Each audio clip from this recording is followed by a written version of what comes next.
is set for a big fight, and Al has a look at Carlos Tite. Carlos Tite is seeking win number 24 and renewed momentum when he takes on Donny Lalonde tonight. In his nearby hometown of Hammond, Carlos had the fight of his life in September of last year against Vampire Johnson. The 8th round was wild. First, Tite hurt Vampire, and then Johnson came back to stun Tite and the partial Hammond crowd. They fought 10 tough rounds, and Johnson's late third put the issue in doubt. Still undefeated, the Indiana State middleweight champion, Carlos the Fourth Tite! Carlos Tite! Things were even rougher the next time we saw Tite on ESPN. Kenny Whetstone surprised Tite with his power and put him down in the first round.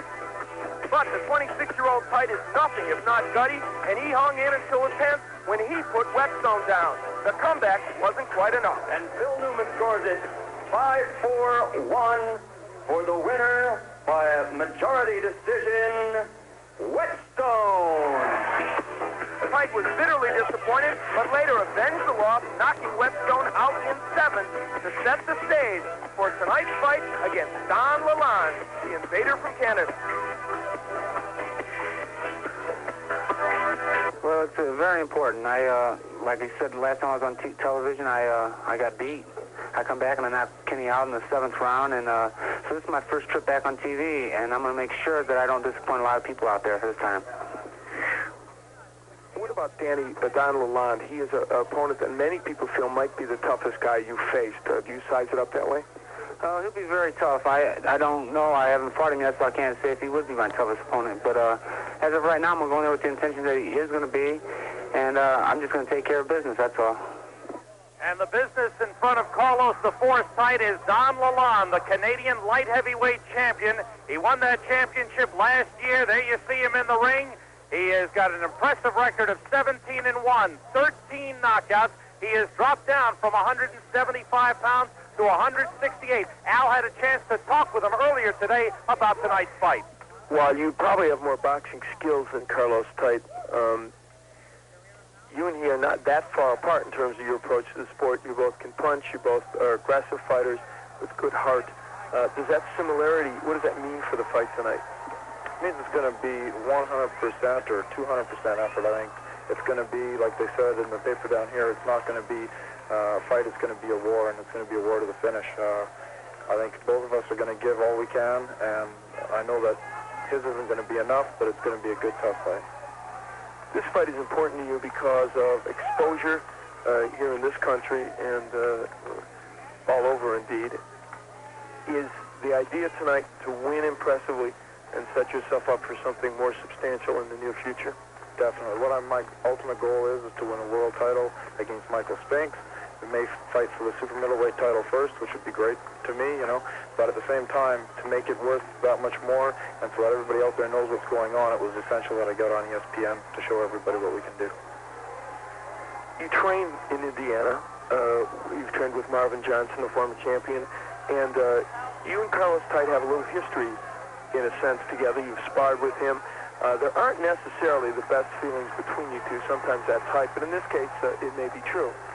Definitely it is true. I think boxing is a sport where a lot of young people look up to the people in the ring there.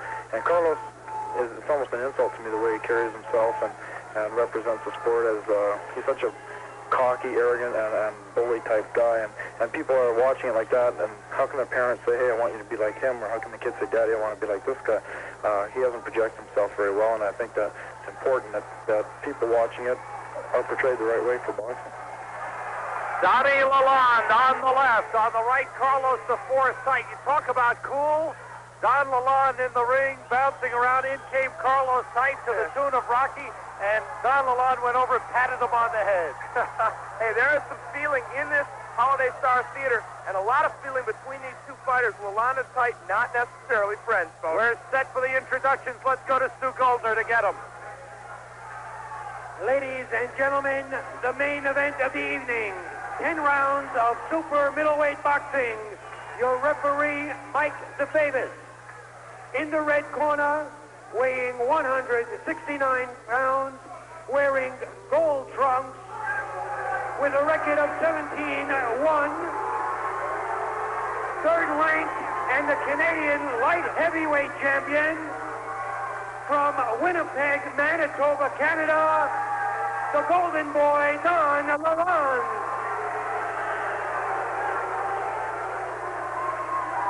His opponent in the blue corner, weighing 168.5 pounds, wearing maroon trunks with a black trim, with a record of 23 wins, 1 loss, Indiana middleweight champion from Hammond, Indiana, Carlos the Fourth Tite. Well, there's no question whom the fans are backing in this one. Look at the look of determination on the face of Carlos the Fourth Tite, and look at Lalonde. Wow. In case of a knockdown, there'll be a mandatory 8 count, 3 knockdowns in 1 round in the battle, and you can't be saved by the bell except in the last round. Let's have a good, clean fight. Go back to your corners. Let's wait for the bell. All right. Yes. There's some feeling and some emotion in the ring. There is 24-year-old Donny Lalonde from Winnipeg, 26-year-old Carlos Tite from Hammond, Indiana, fighting as super middleweight. And here we go, scheduled for 10. Oh, boy. Donny Lalonde does not like Carlos Tite, and Carlos Tite does not like Donny Lalonde. It's that simple, folks. So you'll see some true aggression acted out in this ring. Donny Lalonde refuses to let Carlos Tite get inside. Tite wants to get inside and bang the body. The rancor aside, technically the way this fight sets up is the jab of Lalonde, very important. He's landed it early. He wants Tite on the outside of those punches. Tite, who landed his own left hand, would like to use his left jab to work his way in and fight off Lalonde's chest. Donny Lalonde has a big scar on his left shoulder. He suffered a shoulder separation playing hockey at the age of 17. He's had 2 shoulder operations, 1 last year. He has some limitation in the mobility of that left hand. Well, he's got it in an awkward position right now, way out far in front of him. And I've never seen anybody hold his arm like that in a boxing ring. Very strange, but he's landing the jab on Tite when Tite comes in. Most of Donny Lalonde's fights have been fought in Canada. He's fought twice in South Dakota. His only loss was to Vampire Johnson, which he avenged, knocking the Vampire out a couple of months afterwards. The only loss for Carlos Tite was to Kenny Whetstone. He, too, avenged that one by knocking out Whetstone in a rematch. We're midway through the first round. Early in this fight, Lalonde using his height and reach advantage very effectively, throwing the jab and the straight right hand in, keeping Carlos Tite at bay and off balance.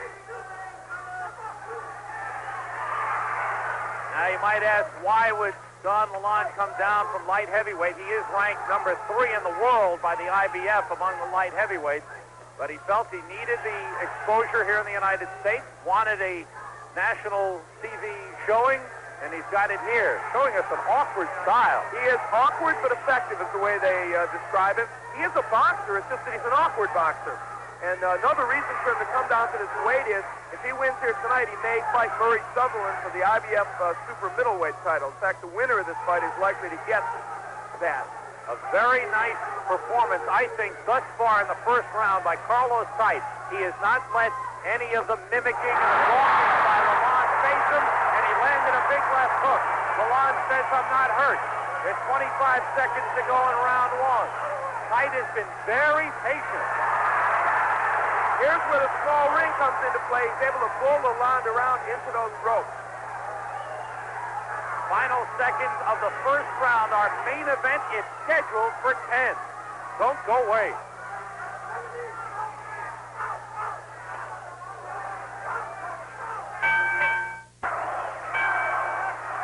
Well, Donny Lalonde trying to intimidate Carlos Tite a little bit at the beginning of the round, probably because Tite tried to intimidate him just before the fight began. None of that to start the second round. Just boxing. Carlos Tite in the purple trunks. In the gold trunks, Donny Lalonde. Lalonde is able to land the left jab and the left hook almost at will against Tite. But Carlos Tite has a good chin. He's very difficult to discourage. He fought Kenny Whetstone. Tite did with a broken jaw for 7 rounds. And that's no hype. That's And he fought Bill Bradley with a broken hand for 5 rounds when he won the Indiana Middleweight Championship. I'll tell you something, I'm looking at Don Lalonde. He's taking a lot of deep breaths. I wonder if he's still suffering from some nerves here. I agree with you 100%. This is an all-important fight to him, and I think he is still a little bit tense and tight, but he's not fighting badly. Glancing left hook scored for Carlos Tite. You know what? Don Lalonde has the physical stature and boxing ability to win a decision in this fight. It's up to Carlos Tite to land his shots and get inside.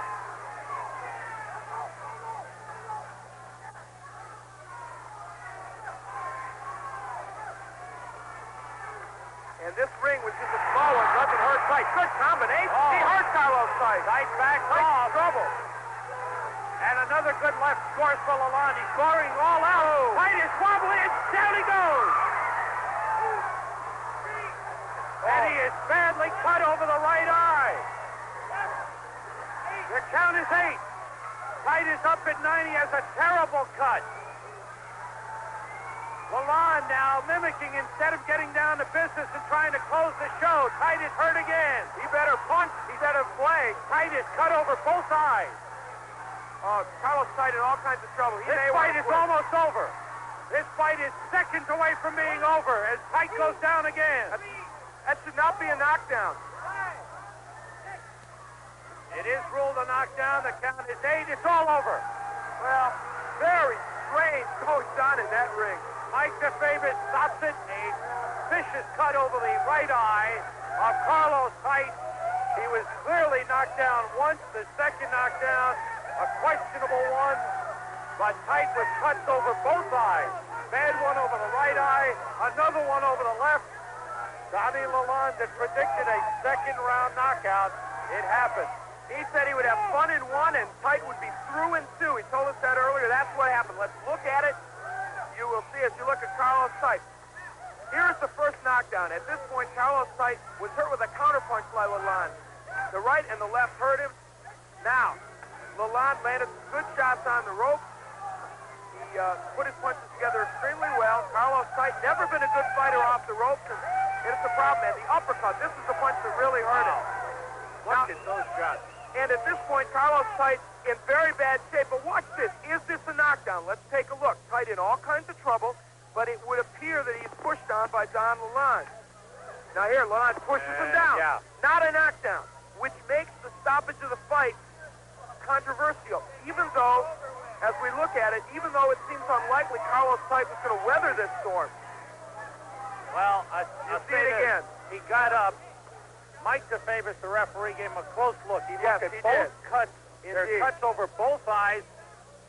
Tite had been hurt badly, and Tite has left the ring already. A very, very disappointed Carlos Tite, a very happy Don Lalonde, and I think I really don't disagree with him stopping the fight at that point. It was a hurt Carlos Tite, badly cut, and that knockdown notwithstanding, I think the move was right. I think the only thing that makes it controversial is that second knockdown wasn't a knockdown, so that when he stopped it, some people might question it. Let's go into the ring to Stu Goldner, and he will give us the official time. Ladies and gentlemen, the winner by technical knockout at 2 minutes, 58 seconds of the second round, the Golden Boy, Don Lalonde. Well, if there was any question about Don Lalonde, he's answered it.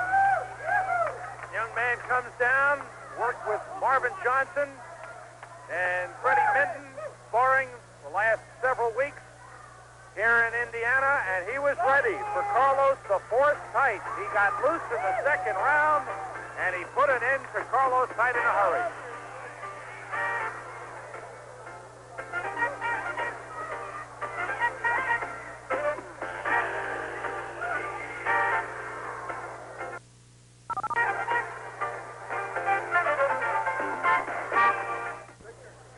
Have you caught our Lalonde? Let's go to Al now. Right now, Don Lalonde is the Golden Boy. Maybe not to this pro-Carlos Tite crowd, but certainly to a lot of the people watching, especially those of you watching in Winnipeg. I know you've got a lot of people watching up there, and you were very conscious. You wanted to come down here and show people there are some Canadian fighters who can fight.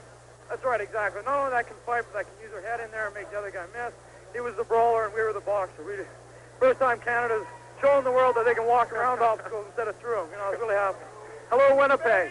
Okay, indeed. Now, as we take a look a little bit at some of that action, Don, we will be getting to see, this is leading up to the first knockdown. Talk to us about it. Well, he was kind of hard to hit because he was down like that. But from watching his films, I noticed he only goes down like that when he's hurt. So I knew he was hurt, so I could take the, you know, it's a little bit risky holding your hands like that and throwing him up. So I knew he was hurt, so I could do it. The key was the uppercut, which you landed, and we'll see you landed here, I think. It was excellent. Yeah, thank you very much. Like I say, that's from watching film. You know why he's like he is.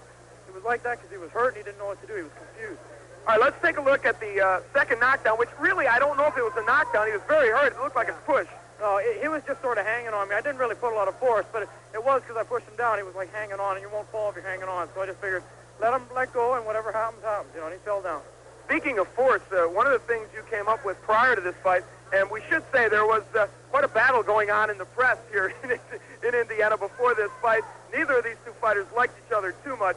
You called Carlos Tite, who was known as the Force, you called him the Farce, and I saw you yelling that to the people here. I did. I'm just playing up on it. You know, I mean, Carlos is a great guy. I mean, he's a very tough guy. He worked really hard for the fight. He's got 23-2 record now. He should keep on going. Take nothing away from Carlos. He was beaten by a better fighter. That's going to happen in everybody's career. Yeah, I was calling Carlos the Farce just to edge him because he takes stuff personally. Like I said, he's an arrogant bully type guy, and you tell a guy like that something, and he just gets ferocious. Is that why you came out and mugged at him at the beginning? Oh, yeah, for sure. Like, I mean, it was going to be a mental thing. He thought he was the strong guy, and I was the boxer. And I just wanted to show him right away that that's not the way it was.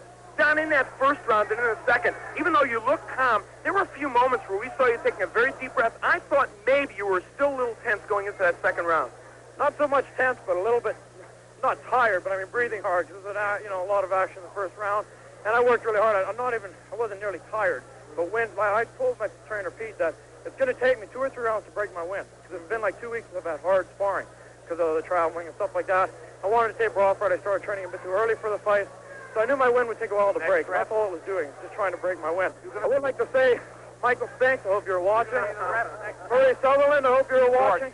Well, actually, I hope you weren't watching, then you'll take the fight. But they're next. Winnipeg, September 8th will be the next one.